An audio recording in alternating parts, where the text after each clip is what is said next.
let's talk to Jason. Jason is calling from Texas, and he's calling about, I think he wants to talk about religion and how religion affects mental health. Okay. Do I have that right, Jason? Yeah, pretty much. I was wondering because Helen was talking about studying psychology and then practicing paganism and then the whole deconstruction thing, and I was wondering if you recognized maybe a change in your mental health, or if that was something you dealt with, if you ever dealt with any mental health issues, if you're willing to talk about it. And because I've heard a lot of people discuss how, whenever they get out of religion, sometimes their mental health suffers for it, or a lot of people they feel a lot healthier. I don't know. I just wanted to get your take on it. Well, unlike a lot of people that deconvert, I didn't go through like an angry atheist stage. I didn't go through I'm very angry at the world for teaching me BS. Like I didn't go through that stage, but I did go through a like letting go of my magical thinking stage and having to really grapple with that. I think the most distressing thing to me was the fact that the universe doesn't really care about me or anybody else that exists in it. That it's completely indifferent because the universe is going to universe basically. And that was a little harder for me to grasp. I wasn't so mad at, like, I'm obviously angry at the structure of a religion. If religion was benign, I wouldn't care. But the fact that religion causes so much harm, and especially the work that I've done with recovering from religion, I've learned this a lot because I'm always hearing over and over again the pain and the trauma that religion has caused people. And that always activates my heart. And I want to help people as much as I can. But but for me, it was letting go of this idea that anybody cared outside of my immediate circle and the people that knew me and actually cared about me. And I had to let go of this idea that there's going to be something beyond my life. When I die, I don't know what's going to happen, but I'm probably just, my atoms are just going to turn into other matter. I might be a paint can in my next life. Great. Wonderful. I'm not going to be around to experience it. And I think that was a little harder for me to grasp because paganism teaches you reincarnation. You are, and even if you're not going to have your another life as like being on this plane, you could be an alien, or a spirit or whatever that is. You're going to, somehow your consciousness of who you are is going to exist, and I think that that was harder for me to let go of. It wasn't traumatizing, but I've noticed that the more that I learn to accept reality as it is, I tend to be a healthier person. I'm not trying to have wishful thinking so much. I just have to live, even with other human beings that think differently than me, or they are dealing with their own crap or whatever it is. I'm way more, I might even disagree with them, but I'm more willing to accept it. I'm more like, well, they're going through their crap too. I can completely disagree with them, but I still see their value as a human being rather than trying to have wishful thinking of, well, you should believe in what I believe in because this will make you better. Like I have this more radical acceptance of how things are. And I that was something that really letting go of really is just radical acceptance of like, this is how it is. Like, even when I go through really bad things, I don't go through a lot of denial. I go directly to anger and then radical acceptance. I'm like, I'm mad about it, but it is what it is. And there's nothing I can do about it. So let's just deal with it. I like what you have to say about the radical acceptance. I think that's really neat because you hear a lot of people say, I'll tell people I'm not interested in what you're saying religious. Well, I'll pray for you. I'm like, I didn't want you. I didn't ask you to pray for me. And what they're showing right there is they don't accept me for me being myself and who I am. And no, I think that's really interesting. And do you have any experience with this, man? Yeah, I mean, obviously there's like so I think that Helen hit part of it. I think a lot of expectations are changed. Expectations that you put on yourself are changed. Obviously, it depends on what you're coming out of, but I think for a lot of religions, when you there's a certain like ethical expectation that is purposely set with the bar at an unachievable height, right? Like that's part of the certainly the Catholic and like I would say most Christian faiths is they would say like Jesus was perfect, God is perfect, but we will never be perfect. We are born flawed and sinful. And so all you can ever do is fail. And that's why you need the grace of Jesus to, you know, forgive your sins and blah, blah, blah. And so I think that if you really believe that, if people really believe that and they're constantly being self-critical and measuring themselves up against this like purposefully unattainable standard, then I think it absolutely causes mental health harm. But I mean, I think that you can encounter that same type of harm packaged up in different wrapping, right? It doesn't have to be even religious, right? It can be, you know, pressure that comes from your parents or, you know, you're not living up to the expectations of your community, your teacher, your boss, your whatever, or it could be social media related, right? Like, I think it's probably in the same vein as like, wow, look at how great that person's life is that I'm watching on Instagram. Why isn't my life like that? It's a form of forcing you to be self-critical. And I mean, I think it really is that the freeing thing when you like, so I think that the being an atheist is not necessarily is not anything special, right? I think the special thing that makes a lot of atheists and free thinkers and secular humanists feel different is the journey they've been on to get where they are. Because a lot of them, I think, didn't start out. Some of them did, maybe a lot of them did, but there's a big portion of people who have stories maybe like Helen and myself, where we started from somewhere else and we went on that journey where we got rid of that expectation in some respect. We got rid of that expectation and we felt the weight lift off our shoulders for a second there.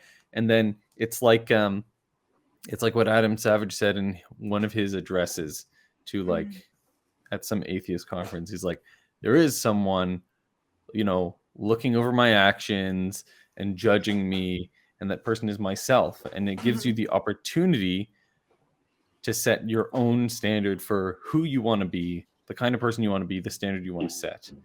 And I think that's the very freeing thing, is then that's what makes us feel so enlightened, is that, and what I think drives a lot of those angry atheists is that they feel like the wool has been lifted from their eyes and they want to say like, wake up everyone, you don't have to do this. Like, you can set your own rules. You can, you know, reject everything, all the other BS. So I mean, this is getting a little bit further afield from your question about mental health, but I mean, this is more of like a mental wellness thing rather than like a mental illness thing, if we're talking about a mental health in general, right? I don't know that you could specifically link religion to specific mental illnesses, but I think that having a healthy relationship with reality is generally good for your mental wellness. I don't know. Does that make sense to you, Jason? What do you think? No, that's huge. The connection to reality thing. I just did a paper over some stuff related to these topics, and the connection to reality and fundamentalist thinking and being able to navigate reality and how you are with your neighbors and people of differing thoughts. Those things all have strong correlations with each other. So I know what you're saying. How do you feel about because there's a lot of recent studies, I mean, as of 2022, about religious trauma syndrome. Two specific studies I'm thinking of are based out of Australia. Wish I had them in front of me. I could go dig it out, but it doesn't matter right now. But that said, they're saying that religious trauma syndrome is very similar to CPTSD, but it seems to be, it's very targeted, specifically towards LGBTQ, non-heteronormative, non-gender conforming, subculture type individuals. And people are treating it very similarly to CPTSD, but at the same time, there's like this socio-cultural aspect to it that isn't the same thing as like a car crash trauma, or let's say a continued abuse in a household trauma. This is something that's like encompasses everybody around you. So they're still figuring that out. So you had mentioned that there may not be specific health issues related to religion, but with religious trauma syndrome, could that be possibly the first one we're really seeing? I mean, I don't know. That's kind of where my mind's going. So this is the first time I've heard of that term. Can you define it? Like what defines religious trauma syndrome? Oh my God, I'm trying to dig my. That is a deep dive that we could do. Oh, yeah, it is complex. Right now, it's give me a cliff note. Very similar to CPTSD. I'm literally pulling it out right now. So pretty much. What's CPTSD? Is that like complex post-traumatic stress disorder? Oh, complex. Okay. Yeah, it shows other symptoms besides just regular PTSD, and it tends to be chronic and years on of certain things that just the initial PTSD, but it tends to manifest in other ways besides just the normal criteria under PTSD. So, religious trauma syndrome has specific triggers related to religion, especially people that grew up in very, very puritanical, very controlling religions. You think of like Jehovah's Witnesses, Scientologists, people like those that grow up in these very almost cult-like ideas of religion. And the religion, they are socially isolated. They are they're emotionally manipulated. They deal with nightmares in regards to the religion, whether it's fear of hell. Their pastors have put these fears into them. They tend to have trauma responses into even like prayer or seeing certain symbols. It would be the same thing. Like if we take someone that went through war, okay, and they've been 10 years out of war, but fireworks go off and they have a traumatic response. Even though they know they're not uncommon anymore, the brain takes them to that same place. It's the same with the religious trauma syndrome. It is very complicated, and it can develop into other mental disorders as far as OCD, depression, anxiety, generalized anxiety disorder, things like that, it develops into other symptoms that tend to carry on a lot longer. And that's, and it all stems from the religious base that they were brought up in. Some religions don't, everybody. And the thing is though, is that like, I wish people would talk more about like, even though you might be brought up in a religion that doesn't do a lot of traumatizing, like I've never grown up in purity culture, but as a queer person and as a woman, I definitely got messages that I had to work through. And I definitely, I wouldn't call it like, extreme trauma, but there was little niches in the armor that happened because I had to learn to be okay with myself. And then I had to get over the misogyny. And then I had to get over certain roles that I was supposed to play as a, what the church was telling my gender is supposed to play. Same for men. There's, if you're a cis man, there's certain things that you're supposed to play according to religion. And people don't want to call this trauma because I think that they think that it needs to be very traumatic to happen to people. But I can tell you, this is a trauma because you're being told this is how you're supposed to be. And if you go against that, there is social isolation, there is rejection, there is there could be a loss of employment, a loss of friends, a loss of family if you don't conform to certain ideas of within in that structure. This can happen to queer people. This can happen to people that are cis heteronormative, because the structure is telling you, you must conform, you must be this. Mm-hmm. And if you go against that, any resource that's giving you financial, emotional security or familial security might be taken away. And that's going to cause a certain trauma on the person, because that stability that we all rely on as human beings might be stripped away. And religious trauma does manifest in a lot of different ways, especially when we're talking about severe complex PTSD, because it does manifest the same. But I want to emphasize that when we're talking about this thing, is that you might not think that, like, well, I'm not having nightmares about it. I might not, I'm not being triggered by it, but I can't, like, for me, prayer triggers me. It makes me deeply uncomfortable. It makes me deeply agitated, because of the fact that it reminds me of all those lessons about how you're supposed to conform. And that sort of thing. And that's just one minor thing compared to someone that's been through more extreme forms of religion and what it can manifest and look like. So it's a very complicated topic. Yeah, I mean, it's interesting. I'm sorry. I would imagine that we are going to start seeing a lot more of this, right? Like, this is a relatively new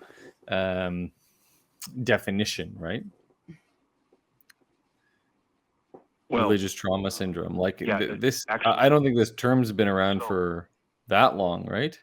No, it's still being being studied. It's still a new phenomenon.